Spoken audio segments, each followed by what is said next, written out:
Hello குட்டீஸ், எல்லாருக்கும் happy Christmas, புத்தாண்டு நல்வாழ்த்துக்கள், ஹாப்பி நியூ இயர். எல்லாரும் சந்தோஷமாக நல்ல உடல் ஆரோக்கியத்தோட நல்லபடியாக சந்தோஷமாக இருக்கணும் அப்படின்னு இந்த பாட்டி உங்கள் எல்லாருக்காண்டி நான் வேண்டிக்கிறேன்.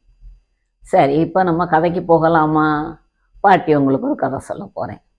பூனையும் பசுவும்.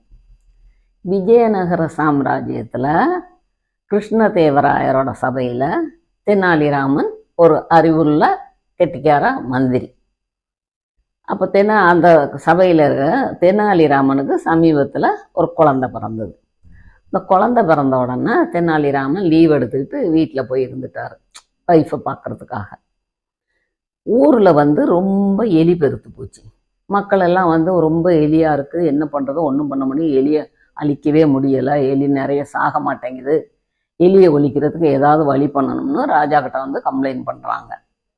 அப்போ ராஜா பார்த்தாரு, தெனாலிராமனும் இல்லை, சபையில் அங்கே உள்ள பெரிய ராஜகுருக்கிட்ட கேட்குறாரு என்ன செய்வோம்னு. ராஜகுரு சொன்னாராம், வீட்டுக்கு ஒரு பூனை கொடுப்போம், அப்போ பூனை போய் எலி பிடிக்கும் அப்படின்ட்டு. அப்போ பூனைக்கு சாப்பாடு, பூனைக்கு பால் கொடுக்கட்டும், அதுக்கு நம்ம வீட்டுக்கு ஒரு பசுவும் கொடுப்போம் அப்படின்ட்டு ராஜகுரு சொன்னாராம். உடனே ராஜா ஏற்பாடு பண்ணிட்டாராம். சரி, வீட்டுக்கு ஒரு பூனை கொடுங்க, வீட்டுக்கு ஒரு பசுமாடும் கொடுங்க, அந்த பசுமாட்டில் அந்த பாலை கறந்து பூனையை கொடுக்கட்டும் அப்படின்ட்டு. அப்போ எல்லார்கிட்டும் கொடுத்தாச்சு, பூனையும் கொடுத்தாச்சு, பசுமாடும் கொடுத்தாச்சு.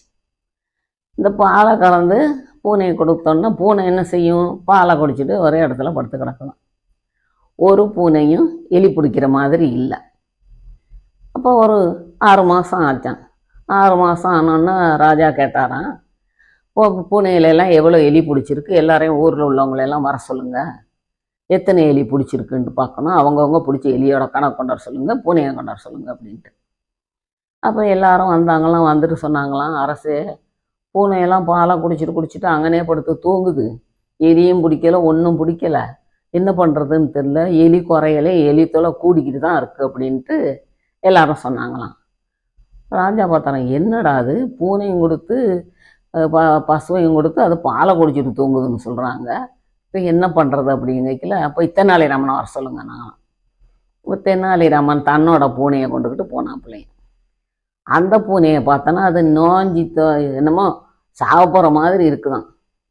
கேட்டாங்களா, என்ன எல்லாரோட பூனையும் இப்படி நல்லா இருக்குது, பாலை குடிச்சிட்டு செழிப்பாக இருக்குது, நீ உன் பூனைக்கு என்ன பட்னியாக போட்டியா, பூனை இப்படி சாக போகிற மாதிரி முழிக்குது, என்னப்பா பண்ண அப்படின்ட்டு கேட்டான். அப்போ தான் தெனாலிராமன் சொன்னாப்பிள்ளையா, அரசே, அந்த பூனை பாலையே குடிக்க மாட்டேங்க,